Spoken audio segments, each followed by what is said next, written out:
একটি ছোট গ্রামে একসময় একটি ছোট ছেলে ছিল যার নাম রবি। রবি তার দয়ালু এবং অন্যদের সাহায্য করার ইচ্ছার জন্য পরিচিত ছিল।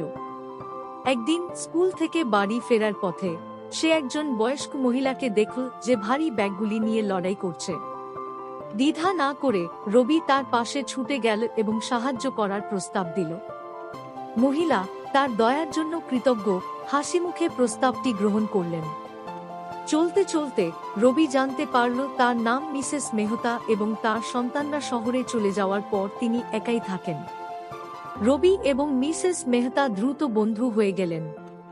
প্রতিদিন স্কুলের পর রবি তাকে দেখতে যেত এবং ঘরের কাজকর্মে সাহায্য করত এবং তার পুরনো দিনের গল্প শুনত। বদলে মিসেস মেহতা তার জ্ঞান শেয়ার করতেন এবং মাঝে মাঝে রবিকে বাড়িতে তৈরি মিষ্টি খাওয়াতেন।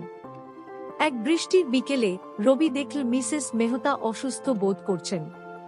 তার জ্বর হয়েছে এবং ডাক্তারের কাছে যেতে খুব দুর্বল ছিলেন। রবি দৌড়ে তার মাকে বলল মিসেস মেহতার অবস্থার কথা।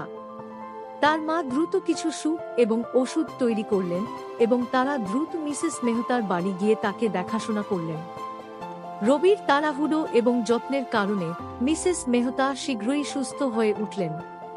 তিনি রবির উদ্বেগে মুগ্ধ হলেন এবং তাকে এত ভালো বন্ধু হওয়ার জন্য ধন্যবাদ জানালেন। সেই দিন থেকে রবি বুঝতে পারল অন্যদের সাহায্য করার গুরুত্ব, বিশেষ করে যারা একা।